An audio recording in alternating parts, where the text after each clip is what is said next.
Pourquoi je combats la grossophobie? En fait, la vérité, c'est que je l'ai subie tout le temps, même quand j'étais maigre, par le regard d'une personne qui était bien trop proche de moi. Et j'en ai fait les frais ce week-end. Alors oui, comme ça, on pourrait penser que j'assume tout à fait le fait de combattre la grossophobie. Et c'est le cas. Je suis passée dans le sud-ouest, dans France Bleu Périgord et France Bleu National, pour en parler ouvertement. Demain, je passe dans la DL, et j'en parlerai encore. Mais pourquoi je fais tout ça? Quand j'étais petite, j'entendais tout le temps et constamment: ne mange pas trop, tu vas grossir. Arrête, tu penses pas que tu m'as un petit peu trop fait là?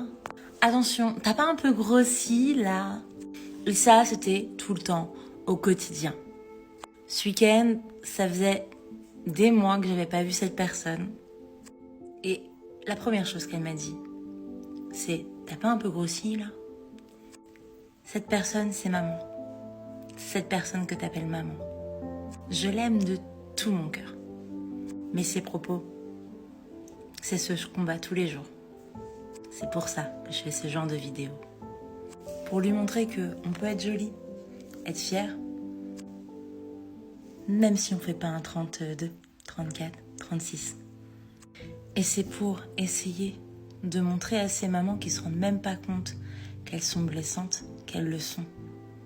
Vos enfants, vous leur créez des putains de complexes. Vous vous rendez pas compte du mal que vous leur faites au quotidien.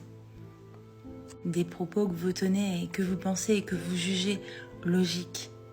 La grossophobie, c'est pas que les gens dans la rue que tu croises et qui vont se comporter pas correctement parce que tu ne fais pas une taille S.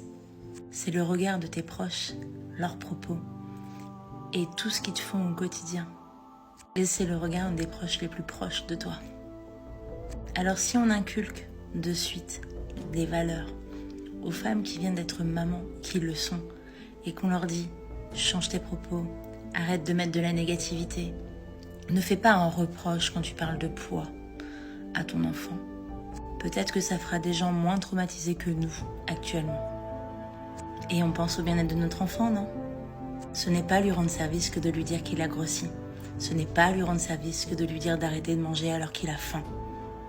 Changeons notre approche, notre regard. Agissons maintenant.